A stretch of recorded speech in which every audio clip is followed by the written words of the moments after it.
Hi, I'm Maureen Whitehouse. And I'm Christian, Camarena. And this is Miracle Renegade.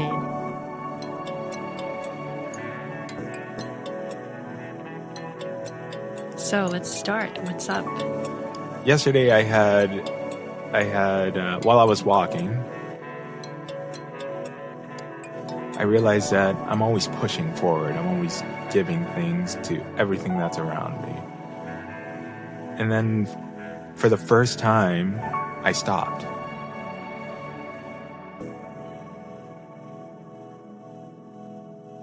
And I felt relaxed and neutral.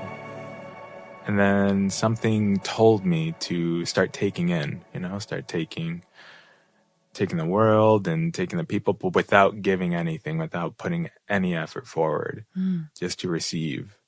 But as a regular person, I've never felt that kind of like all-encompassing, like presence, Yeah. Being able to show up.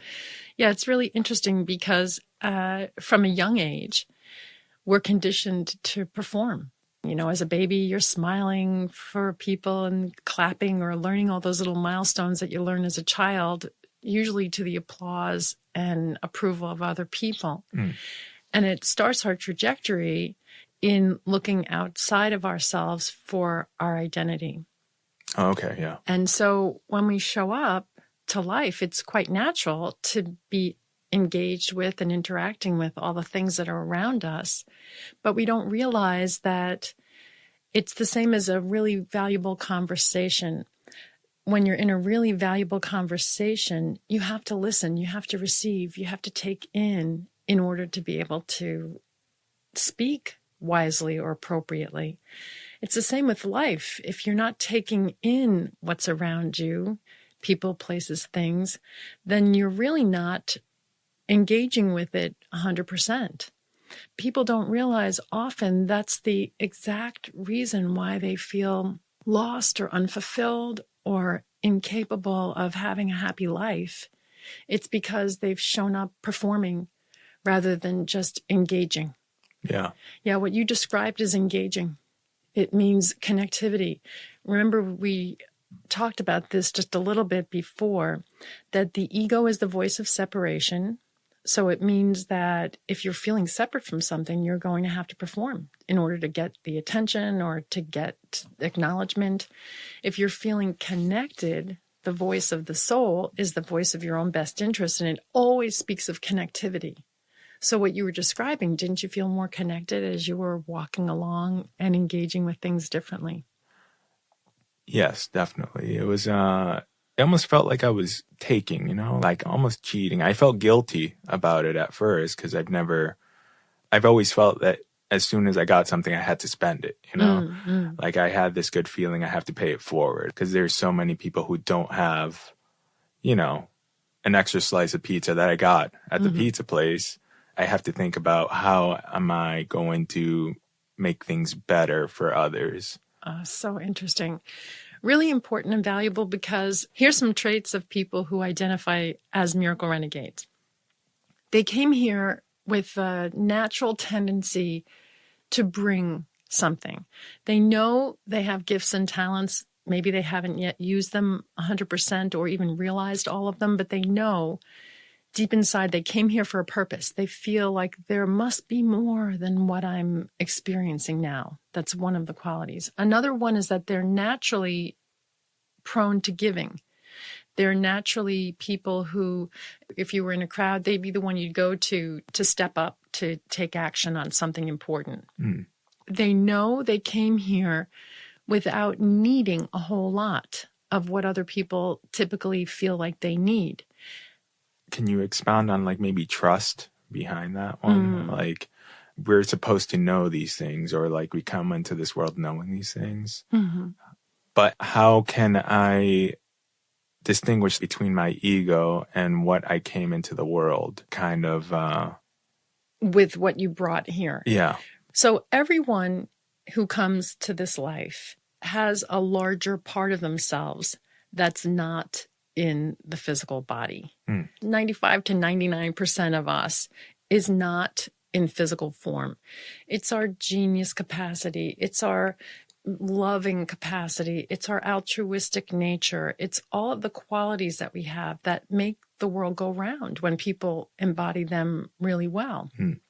Most of us, though, have been focused on, ever since we were children, all of these physical attributes that we have. And it's very natural. You're in a body, so you feel like, okay, this is the biggest part of me that seems to show up in relationship. I better groom it well. I better, teach it well. I better have it present itself well. And that's the symbol of success. Yeah. But often people get to a point and say, why am I feeling empty? What's going on here? And it's because in paying all that attention just to the physical attributes or just to the material world around you and what you've accumulated and what you've engaged with primarily, you lose a connection to that deeper sense of self that we have that has all the capacity to create.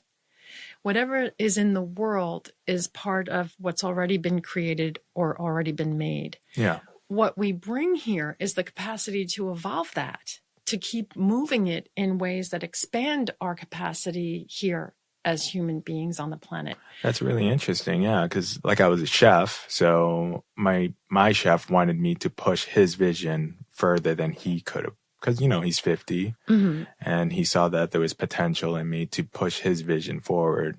And I guess that's children too, right? At best, we see that the next generation is going to evolve this place further than the one before. This vast part of us that's not physical is the unmanifested. It has not yet been put into physical form. So think of all that's out there that over the ages has been brought to form here. All the genius and all the creations and all the inventions, all of that came from unmanifested. And there was a time when people didn't know that you could, talk on a cell phone or watch videos or watch each other from all over the world on a cell phone. That was unmanifested potential. Even in our lifetimes, we've seen that come to be. So it's important to recognize that when we feel as though we're limited in any way, it's because our viewpoint and our vantage point is primarily the body and what's already been manifested. It just takes us to relax, actually, because this field of awareness that's unmanifested already exists. It's already intact. It's the same part of us that our breath accesses when we came in with our first breath and we'll leave with our last. It's this unmanifested, unbounded space and potential. Is that always evolving, or is it something that you walk into? It will always be evolving and expanding because that's the nature of it. Think about it. Love expands. That's the quality of this unmanifested. We tap it best through love. Like when you love your work or when you love your research or you love your relationship or you love your dog, whenever you're in that space, you're fully engaged. And we really are in love when we're receiving. So to be constantly putting out and imagining that that's all there is to love is a fractured, fragmented experience of love. It makes us feel like we have to sacrifice ultimately. Yeah. And not tap this vast resource we have that's unmanifested because we're so busy thinking of us just as human beings and whoever we're engaged with just as human beings. Will make choices and decisions to help them based on their limiting experience, thinking that's all they are, when they can tap into that vast resource themselves at any time. You can only go so far because eventually you'll get tired, you'll get burnt out. Yeah. You start getting really negative about things, right? Yeah, absolutely. I remember when my kids were small one time, I saw an article in one of the local newspapers, and it was about a man who was such a loving, engaged father. He had a son who was autistic. They said he had the son with him 24/7. When he would mow the lawn on one of those riding mowers, he'd have his son sitting in his lap. And I think he was about 8 years old. And all the neighbors said, wow, this guy is such a sweet, wonderful man. Wound up, this is an extreme example again to make a point, it wound up that he actually killed his son and then killed himself. Oh, wow.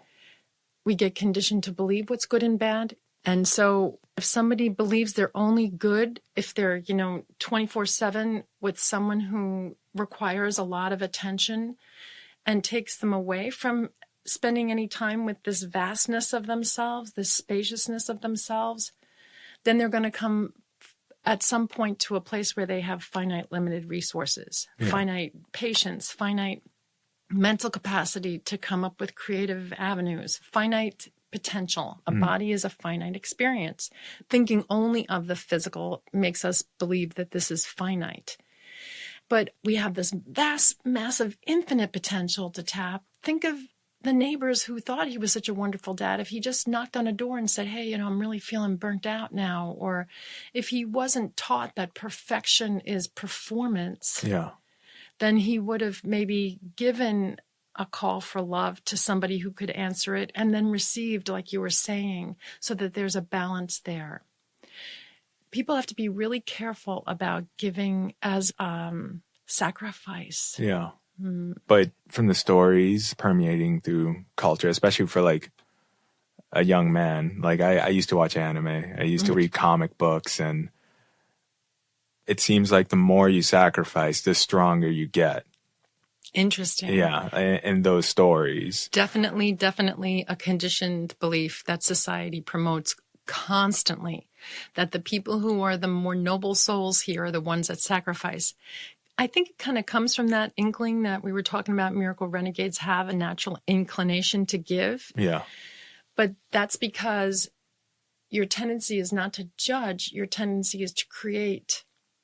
So it sparks your creative juices whenever you see something that looks dysfunctional or doesn't look as though it's 100% where it could be. Yeah. So there's a point to make about this, the difference between making things happen and creating a new way.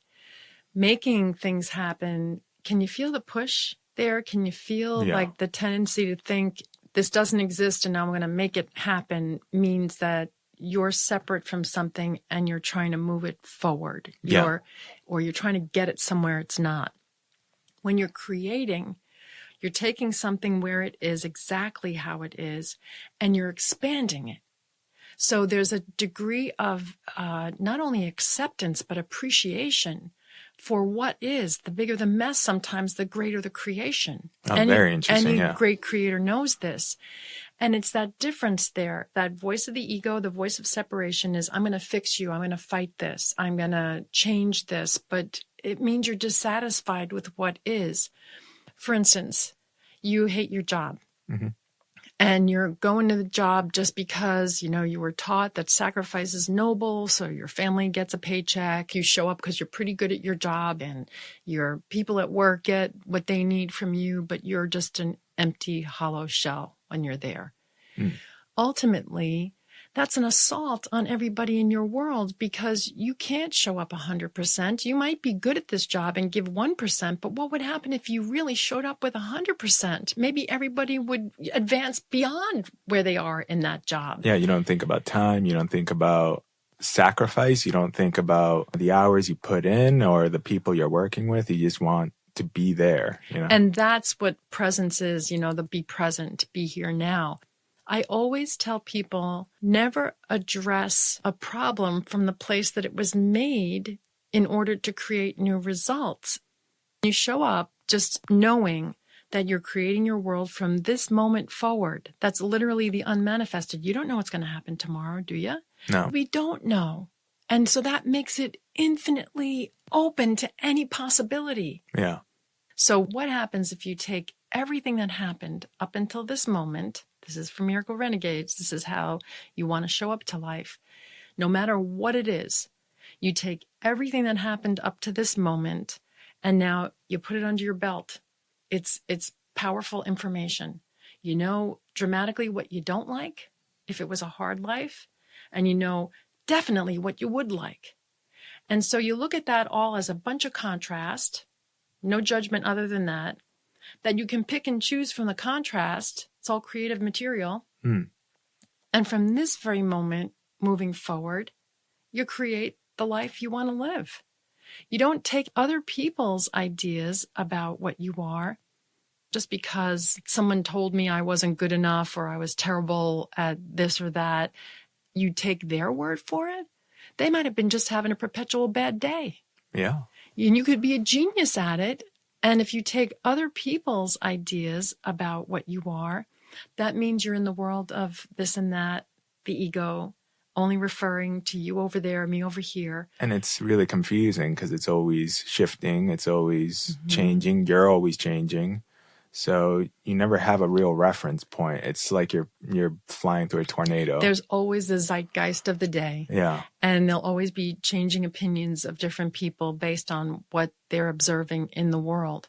If you're living constantly in a place that you're only reacting to what you can observe, then you can't create. You can't go from here forward into the unmanifested. Interesting, yeah. I always thought being an observer is inherently a good thing because you're taking in life and you're starting to see what things always pop out. I think the best way to approach this is what sparks joy in you. To just take everything that's happening out there and be curious and interested in it. You'll watch. You can find yourself on a roller coaster of emotions and thoughts and feelings about yourself, cares and concerns. They're just like all over the place. Start to know who you are and what you want to experience. So say it's miracles.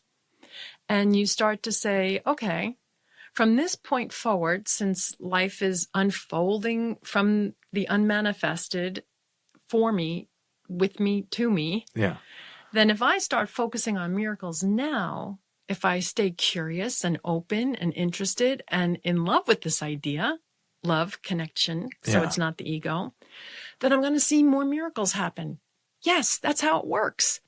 You'll start to see synchronicities. You'll start to see people show up just as you thought about somebody. They're going to, call you on the phone.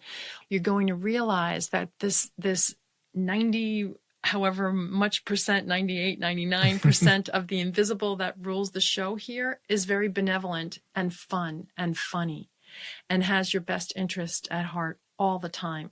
Not only your best interest, but everybody else's best interest. So those synchronicities, when you show up to people, it happens because that's in their best interest too. And then watch how easy conversations are because they feel like, whoa, I'm connected, or else they wouldn't be connecting with you at that moment that you're feeling connected.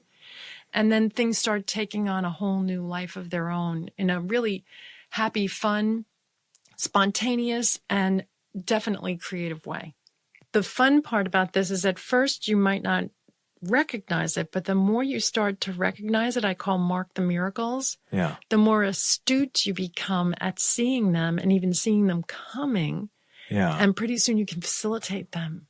Do you have any experience of this? Yes. An experience I had similar to that, like where synchronicities started coming up, very simple. I was over at a market. It was like an outdoor market with a friend.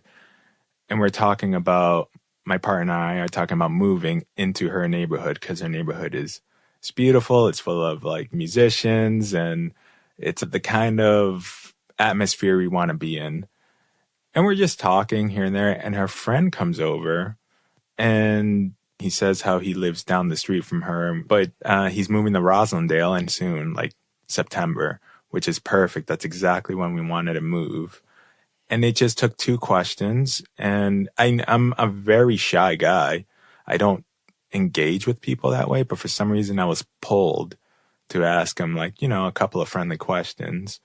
And he put my name on a list and a real estate agent called me and we're going to go check out the place soon. See, that's how it goes when you have an idea in your mind of what delights you. When you said, we love this neighborhood and these people, and this is cool. It has music. It has all the attributes that you like that bring you joy.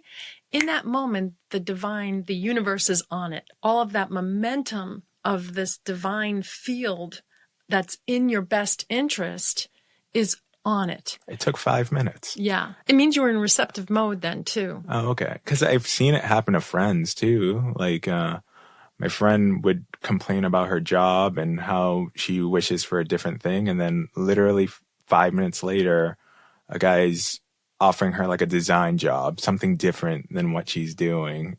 But she's so much into her ego that she didn't see it. There you go. Yeah. I wanted to say, you want to be cautious about that because the moment you start complaining, that's not in alignment with the joy and the infinite potential of creativity. When you're complaining about something that is, all you're doing is having a running commentary on something that can change in any moment, but you're stuck essentially in the past. By the time it comes out of your mouth, it's already the past. You created that before. So it's like you stuck a piece of gum in your mouth last week and you're still chewing on it and you're complaining because it lost its flavor. Yeah. Spit it out and put a new piece of gum in your mouth. Yeah. Get a new thought about what you'd like to create from this moment forward. It's as simple as that. But we get so stuck on what is, even when it's the source of every discontent we have.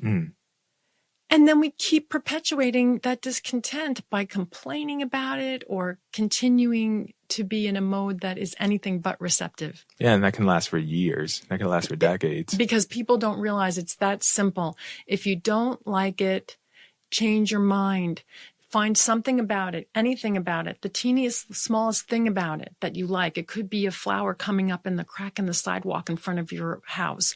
All of a sudden, you start appreciating one little small thing, and then watch. You'll get the next thing that makes you appreciative. The next thing, the next thing.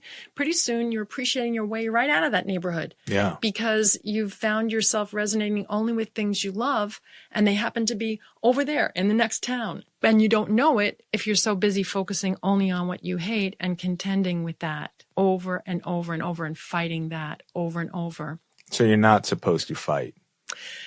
Why? Because if you're fighting it, it means you believe that you have no power over it or you wouldn't fight it. It means you're not using your creative capacity in any way. You're addressing a problem from the place of lack. And so fighting it is actually, it's an indication that you have a misidentity going. The ego is a misidentity. Anytime you believe that your only choice is to fight it, it means that you are out of your connection with your creative mind. There's always a creative way. I'll give you an example. So when my kids were small and everybody was going in different directions, we had a big pantry in the kitchen. It was something that I had always dreamed about, being somebody who liked to cook. I always wanted a nice big pantry where I could open up the doors and see everything on the shelves. So it was a delight to me to finally get this pantry in my life. And when the kids were growing up, it had lots of food in it at any given time. And often things that people were using that were on the bottom shelves, because they were small still, would be left open and crumbs everywhere, cereal spilt. It was just a mess in this pantry that was like my source of pride and delight. Again, identifying with things in the outside world that are finite. But so the whole time I would complain about the cabinet and this is a mess and what are you doing? And I had all this separation going on, fighting it. Yeah. When I woke up knowing that I was a creative soul connected to this source of everything that never ever dreams of fighting things but shows up in an embracing way, I had this inspiration one morning while I was meditating, and I went to the big pantry, opened it up, took a little sticky note, drew a little Buddha's face, like little Buddha eyes and smile, and just wrote start to finish underneath it. Why? Because I realized that in my life, one of the biggest obstacles I had to peace was that I was really good at initiating things, but not completing them. I always thought, oh, you're good at so many things, but you don't excel in anything. And it was something that I carried around that I beat myself up with my entire life. So when I realized, the only reason is that I didn't know start to finish. Just come full circle with whatever you're doing. What would happen if I taught that to my children at an early age, that you take the cereal out, you pour your cereal, you close it up, you close the box, you stick it back on the shelf, everything start to finish. And I thought, that's not me fighting it. That's me giving them a valuable piece of information that will serve them their entire lives. And this was the opportunity for that I would have missed if I wasn't in my right mind. I was in my crazy fight it mind prior to that. And I never had to think about that pantry again, because they saw that little Buddha face and they saw that it was a smiley Buddha face. And they close up the cereal and put it back on the shelf the way that it was start to finish. And I have to say, in their lives now as adults, they have to do a lot of things that they initiate on their own and finish it completely. Being creatives, you have to know how to come full circle and enjoy your own creations just because you created them, not caring about the good or bad opinions of other people, but just knowing that that feels so good to come start to finish with something. That's one of the most underrated lessons I have ever learned, that you have to finish what you start. And I would say, if the majority of the time you spend with yourself is focused on start to finish, you're going to know when you're doing something that absolutely doesn't belong in your ballpark. Oh, wow. And then you can easily say, that must not be for me because this isn't bringing me delight.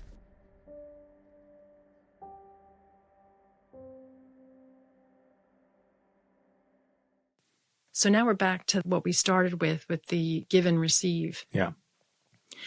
If you find yourself sacrificing to complete things, then just know this is a really benevolent world, very wonderfully orchestrated world when we step back and let go of certain ideas like suffering and sacrifice. When we do that, if we just step back, quite possibly someone can come in that knows how to do it so much better than us and enjoys every minute of it. It might mean that you actually lose a job that you hate. Yeah. But what's the problem there if you know you're going to orient from now moving forward towards what you really love, and then again, let go and delight in the things that are around you, receive from the world around you, then you're going to wind up in a situation that's so much better, that exceeds your expectations because the divine lined things up. I think the main theme here is that the universe has your back. Yeah. You have to know that as a miracle renegade, because it means you're going to dive into things wholeheartedly, maybe not knowing why, but just because your heart's leading the way. Yeah. And when you do that, you watch how things unfold, how things appear. You know, you make that leap, and every time you make the leap, you find a step appears for you without knowing how or why. Yeah. I had quit my job in December. I was very unhappy.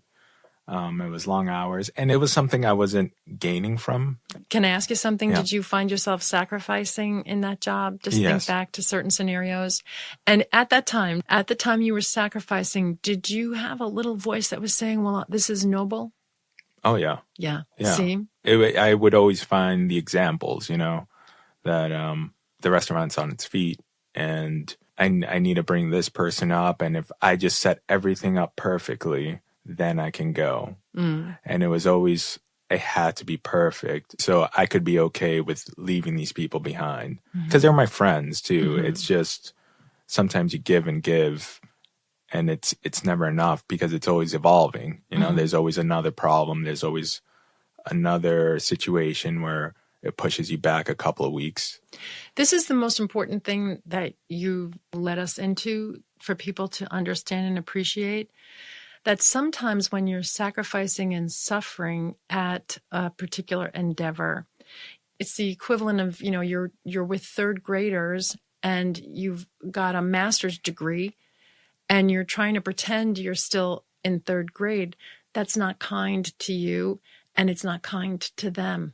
Yeah. Unless you're being the teacher and being appropriate in the way that you approach them, not patronizing and not judging or coercing or forcing them to do or be anything that they're not. It's a lot of why we have so many challenges in the world at large now, where people move into things that are really not their business. Yeah. Yeah. It's always the assumption that this person knows what to do, or this person doesn't know what to do. And it kind of leaves them with a ceiling, Yeah. They're not going to grow as much as if you actually help them out and support them. And listen to them. Yeah. Find out where they are and what makes them feel comfortable and able to make the next step in their particular journey in a way that feels really fun and exciting for them. The only reason we're in relationship with other people is to promote joy. Oh, literally. Yeah, that makes sense. Literally. So say teachers knew this. Yeah. And they walk into a classroom. Sure, the kids are going to learn something as a byproduct if they're showing up in joy every day. Mm. And not only that, you'll learn a lot in the process because these kids are so amazing with all the capacities they have to come up with new creative ideas that are not part of a system that started many, many years ago. And that's an old piece of gum that should be spit out. Mm. When you show up knowing that all you're here for is to spark joy, everything shifts. Everything shifts. So it's a different barometer, and it's a different level of relationship. The same thing that we began with here. If you're showing up to your walk, like you were, that you were describing, and having such an interesting experience of receiving rather than having to give, then you can find yourself becoming so full that the next encounter you have, you overflow into it, but you're not missing anything. Yeah. That's a miracle renegade. That's the definition of a miracle renegade. You show up knowing that your only reason for being alive that day on the planet is to spark joy. And in the process, you're going to do things like go to work. You're going to do things like make kids breakfast. You're going to do things like shop in supermarkets, go to restaurants. But if you know that you're going to spark joy, it makes all of it one big fun occasion. Life can be amazing when you choose the identity that connects you rather than separates you from things. Oh, wow. That's wonderful. Yeah. So there are 3 stages of becoming an adept miracle renegade. The first stage is miracle-mindedness, which was what you were experiencing when you were walking along and just receiving. It's a receptive mode. It's a mode where you are allowing your mind to be more open and receptive, yet focused pointedly on specific things like joy at the same time. Specific things like fun, specific things like delight. That doesn't sound too hard. Yeah. It's not that hard, but most people don't give themselves permission to do it because we were taught that suffering and sacrifice is noble. So miracle renegades do not believe in sacrifice and suffering as a noble path. Instead, we shift our minds where we're open to everything, but focused more on being able to access miracles really readily. So the unmanifested becomes more enticing and interesting to us. The invisible world around us becomes more interesting to us until we start to actually see it arrive. You start to see more of what is arising out of the invisible, the potential that's about to happen in any moment, and what's created from this space of connectivity rather than lack. So that's the shift of miracle-mindedness. Now, let's say I was a person who fell into this. I was stoned or something. I fall into this. How do I hold on to it? Yeah. You know? So, am I supposed to hold on to this, or am I supposed to let it come to me and I'm just supposed to relax or something? It truly is a relaxed state. It's a perpetual relaxed state. It's what people really want when they say I'm stressed. It's the antithesis of that. It's because you're trying so hard to attain and achieve things, and in the process you're performing to get them, that you're never receiving. You're never leaving enough space for the good things to come. Because even think of this, if you're breathing, you have a space between your breaths. Just slow down a moment, slow down slow enough to be able to notice your breath. You have an inhale, and your body works a little bit at that. And you have an exhale, and your body works a little bit at that. But in between, there's space. That's where all the action is, the space, the pause. When you're receiving, in that moment, you really received that breath in order to let it go. So unless you're really receiving from life, how can you really give? Yeah, how can you let go? You never really received yet. That's like when people hyperventilate. It's because they don't realize that their mind is moving so fast into the next give, and they're feeling stressed, and they're feeling like it's never enough, it's never enough, it's never enough. They don't know why. They blame other people for their judgments or opinions. They don't realize that they've been referring to outside circumstances and people for all of their identity. Instead, start noticing, okay, I took this inhale. Where's the inhale going? I'm really taking it in. I'm taking a pause first. I'm receiving it all the way. Now I can exhale. Now I can give it. Yeah. The give and receive part, that's so powerful and important. I never let someone go into this fine art of giving until they've learned how to receive first. Fully. Emphasis on that word full. And it's different from taking. Oh, completely. Yeah. When you feel that sense of fullness, this is the very thing that most people are missing in their lives, and they don't know it. And you don't get it from outside. It's an orientation that you facilitate within yourself. If you show up receiving that, everybody wins. Everybody in your life wins. There's no chance that you're not going to be somebody that gives to other people. You'll give joy and delight. Just in your receiving it, they see it too. They get to see you embody something that was invisible before you owned it, before you said joy and delight are my identity. Oh, that's really interesting. Yeah.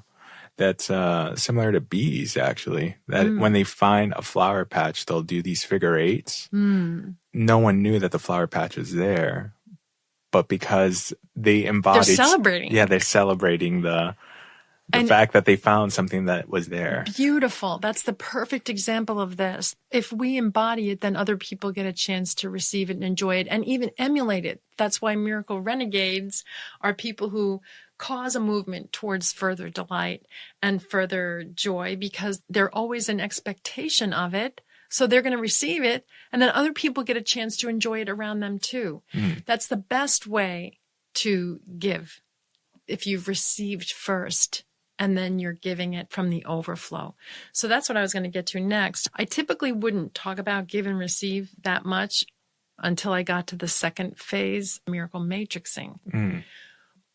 When you get to miracle matrixing, you're a little further along the path of being self-referring. This is the time where it's all about owning it and embodying it, trying and emphasize yourself, not caring about the good or bad opinions of other people. And you decide that you're letting yourself be as expansive as you naturally are. When you get to miracle matrixing, you receive from all around you all the input and all of the things that you might have shut off before if you were in self-judgment or if you were in judgment of various things in the world. So you give up the judgment. It doesn't serve a thing ever. I'm going to make a blanket statement here, and it's one of those gold star statements. Judgment is always wrong. Oh, wow. Assessment is different. You can take this and that and start to look at all the points of view around it. Judgment is always wrong because it's a statement, a finite statement. When in a world that's ever expanding and ever evolving, how can a finite statement be accurate? That's a good point, yeah. It always has the chance to move and be something else, to evolve into something else, depending on your orientation. It'll devolve into further hell if you judge it. In the process, you're judging yourself as not being creative and tapped into the source of all this massive miracle potential. But if you don't judge it, you evolve it. You take it to a new place. Any obstacle is an opportunity. And this isn't just like a cliche phrase. This is truly how you're seeing it. You can't be open and receptive at the same time you're being judgmental. Yeah. It just doesn't work that way. When you're open and receptive, you're engaged, you're connected, you're in there. When you're judgmental, your mind is in the past, thinking of things that happened before, coloring the present to influence the future. So that is not being present. That's being micromanaging and defensive and judgmental. But I get people want more control in their lives. It seems like everything is chaos. If you watch the news, we have no power, no control. So with this micromanaging, it kind of makes everything more predictable. Yeah, in theory. Yeah, yes. But it really doesn't, because we are actually, in quotes, in control when we decide to choose what we're going to focus on, and then that's what will be created in our world. If instead we're micromanaging as a way to avoid pain, problems, conflict that seem to be an inherent part of life, then we're actually putting ourselves right in that path. Whatever you focus on, you get more of.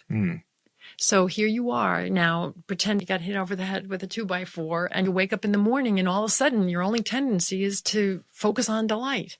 And everywhere you go, you're like, look at that, look at this, look at this. And you're focused in a way that now you're on this trajectory that's like a high flying, speedy, easy street. Mm-hmm.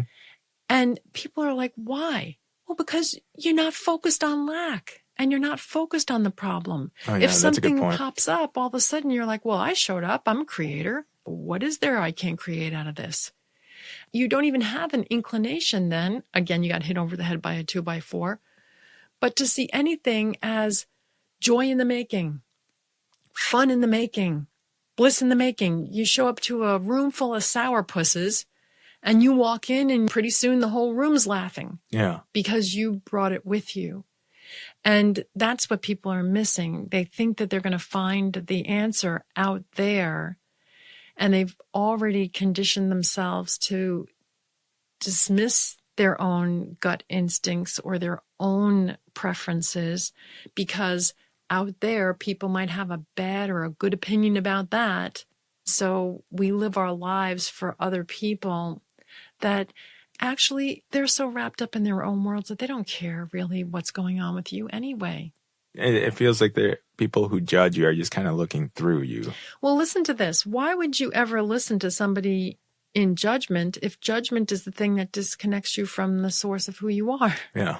So if you're listening to them, that's automatically choosing to go with a disconnect. Mm-hmm. Literally, that's all it is. So you're engaged with somebody having a total disconnect, which is nothing, and thinking it's something, when all you had to do was step back, pay attention to that space between the breaths, and just be in that space where you're not referring to the outside world for your happiness. You're choosing to identify with something that feels much more connected and real for you. And by the way, it doesn't shift and change. It's always there. Your true self, the soul of you, the one you came in with your first breath and the one you'll leave with your last breath, has nothing but utmost admiration, and it has a clarity about you that sees every magnificent, amazing, miraculous aspect that you have. And that's its discernment for everything that you walk into. Sure, you can do this. Obviously, you can do that. Don't worry, relax. We'll help you set it up the way that it's always a success. It's always a success in the making when you're aligned with the truth of you. And other people might be saying, whoa, what are you doing? Or I wouldn't do it that way. Or it's never been done before. But your true self knows, just stay with this. Yeah. Start to finish. Start to finish. Watch this. Just watch. Receive. We're going to give you all the resources you need. We're going to give you anything you could possibly want, as long as you stay committed with this open focus to entertain anything, but being focused only on joy and delight. You find yourself in amazing places, miraculous places. This is mind-blowing. Because the world, right, it's physical. I know that there's a stand here. I have headphones on. There's a microphone in front of me. But what you're saying is, as I look at things, I start manifesting them, and they start coming to me. You attract them. I attract them. You attract them. Okay. So when you're here in front of this microphone and you're talking about things that are delightful to you or want to open your mind to entertain more delight and more of the miraculous, like you're doing, then you're using this experience for evolution. Yeah. If you were getting in front of this mic believing that the world is screwed up and people are taking advantage of people and everybody is a mess, now we're doing a running commentary on what is. That, again, is the old piece of chewed gum. Yeah. If it exists in the world right now, then it was created in the past.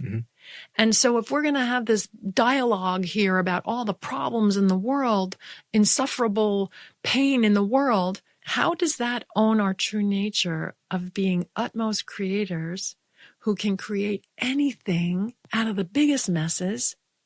Instead, we would dive right in and say, whoa, here's a mess, here's a mess, here's a mess, here's a mess. Great. we have all this opportunity to become even more creative. The bigger the mess, the more creativity. Look, we're recording this in Cambridge, Massachusetts, right near MIT and Harvard, where we've got these minds that are creating solutions to problems that people haven't even realized are big problems yet. Yeah. So I have every bit of hope for our world that the bigger the problem, the bigger the human minds that are going to show up knowing their divine capacity to expand beyond any problem and help us here. We just need to balance the, I can't call it power, the people who are in charge right now that are trying to suppress and control people out of fear. Mm-hmm. I don't call that power. I call that force. Yeah. So the forces that be right now, rather than the powers that be, the power comes from the creative mind to not entertain what the problem is any further than noticing, okay, these are the dynamics at play. Mm-hmm. And so what are we going to do that makes this a joyful, delightful situation out of this big, massive mess? Look, if we come together with these brilliant, miraculous minds, this is truly Miracle Renegade territory.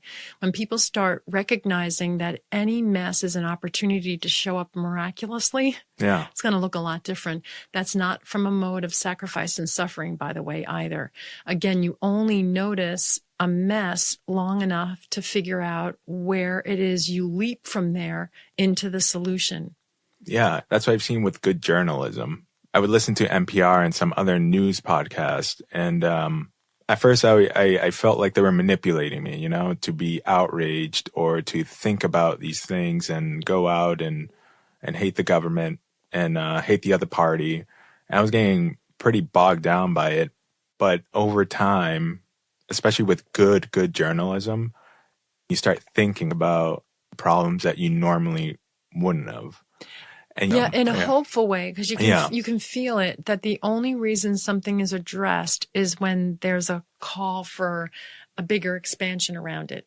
And that would be what I would call for miracle workers a call for love. You got to show up more loving. And not more judgmental, not more discerning and deciphering who's the problem, who's creating the problem. Who cares who created the problem at this point? You just want to know to then embrace the source of the problem in a deeper, more profound and compelling way.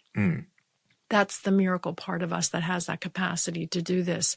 Our limited minds will always say, nah, can't do that, or no, they'll refuse that, or oh, what will they think of us now, or things like that, always referring outside. But the truth of us, that massive part that isn't embodied yet, has all that potential to literally move mountains. If we showed our young children that they have the capacity to do anything, and then backed it up with this kind of teaching, get them into a science class, get them into a math and history class, and say, this is what happened through history.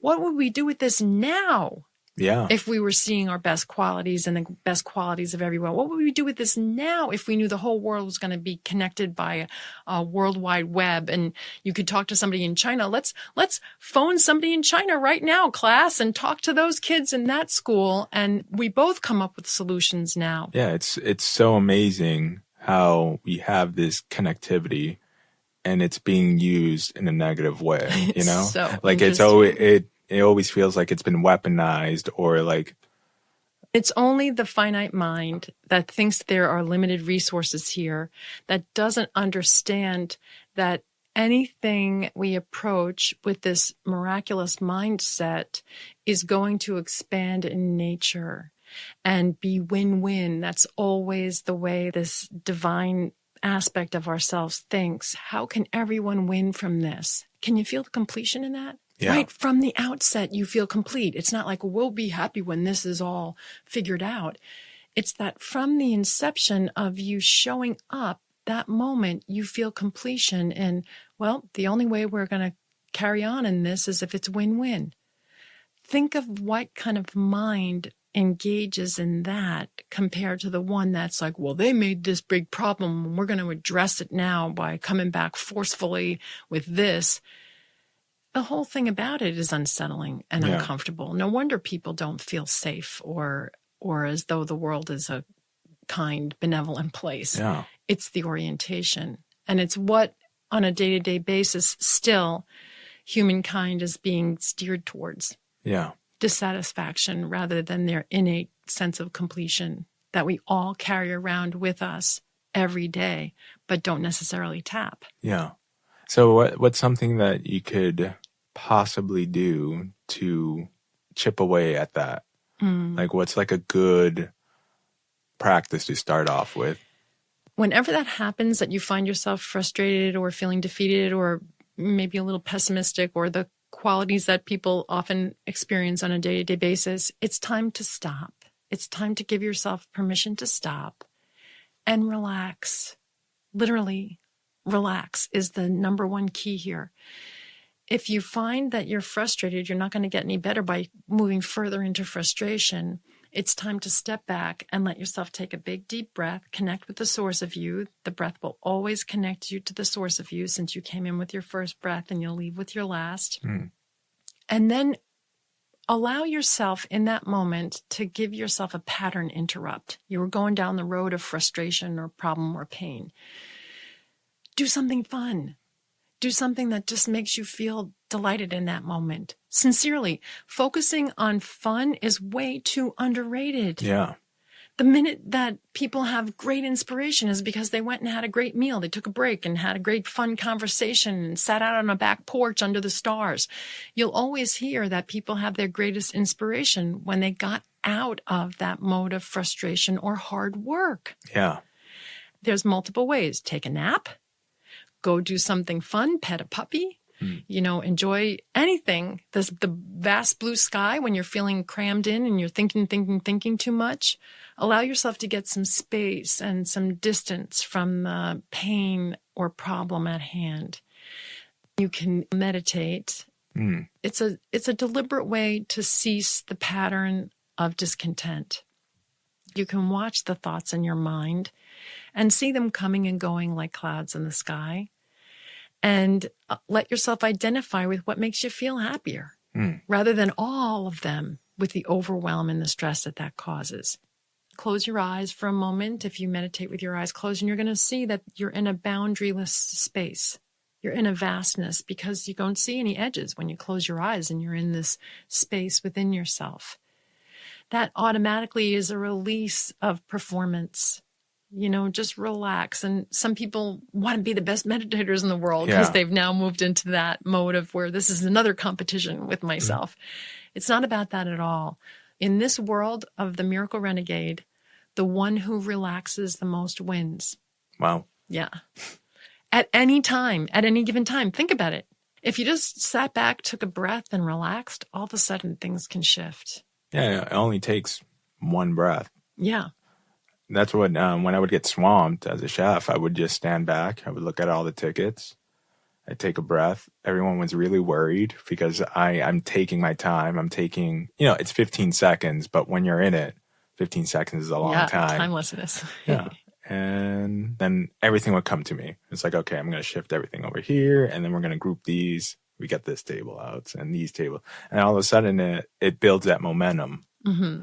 It builds that momentum that everyone's relaxed and everyone is everything's flowing. And you know why? You just were kind to yourself. Kindness is so underrated. Just be kind to yourself from time to time. Stop yourself during the day and say, am I being kind to myself right now? And you'll notice that if you're in stressful situations, you are not being kind to yourself at that moment. You're beating yourself up for not having an answer. You're beating yourself up for not being good enough. You're beating yourself up for being late or too early. You're never where you, in quotes, need to be. Yeah. Mm-hmm. Yeah, you're always stuck somewhere else. Yeah. And in the thick of the illusion of being separate from the source of all that good stuff that you already have within you. So the main reason why that pause is so important is because it's a reconnect. It's like, okay, you're a lamp, unplug yourself from the wall, and now try to shine all day. Yeah. And so all you got to do is plug back in a nice, calm, kind way. Plug in whatever way makes you feel happiest. That's back to what we began this conversation with today, that to receive is to understand that that's plugging in. That's plugging in. So if you were going to be disconnected by not receiving and giving, and you're walking around a lamp disconnected from the wall, how are you going to shine? And how are you going to shine light for other people? Feel how frustrating that is, that if your job was to shine and you're disconnected because you're so busy giving to other people that you never gave to yourself, and you pulled the plug out of the wall and then started walking around fixing and helping everybody else, who gets what? There's no light. Yeah, what are we doing? What are we doing all day, every day? And now that's a very unsettling thought for people. At the end of the day, people don't like to think, what the hell did I do today? Yeah. What was the point of all of that? What did I accomplish? What did I get? That's the getting that people are thinking they want. That maybe tomorrow I can do it and get somewhere, get something. It doesn't work that way. It's showing up deliberately at the beginning of the day saying, today's the day that I'm just going to focus on joy. I'm just going to focus on delight. I'm just going to focus on what makes me feel peaceful and happy. And I'm still going to go to work, and I'm going to experience what that looks like now when I'm not sacrificing and suffering. I'm going to see, what does it feel like if everybody wins when I win, and I win when everybody wins. Yeah. There's no separation, and I get a chance to show up and just watch, what does life and work look like if I do that? So I want to encourage anybody who is listening that if you've never tried on the identity of a Miracle Renegade yet, there's no time like the present. Yeah. There'll always be someone who's having a rough time out there and having a rough day. Find one little shard of delight, one little shred and piece of delight that you can focus on. Then you can bring other people along. And literally, people are like sheep wanting to go to the same green pastures. Yeah. They really do want to go there, and it delights people in a way that is surprising and wonderful sometimes.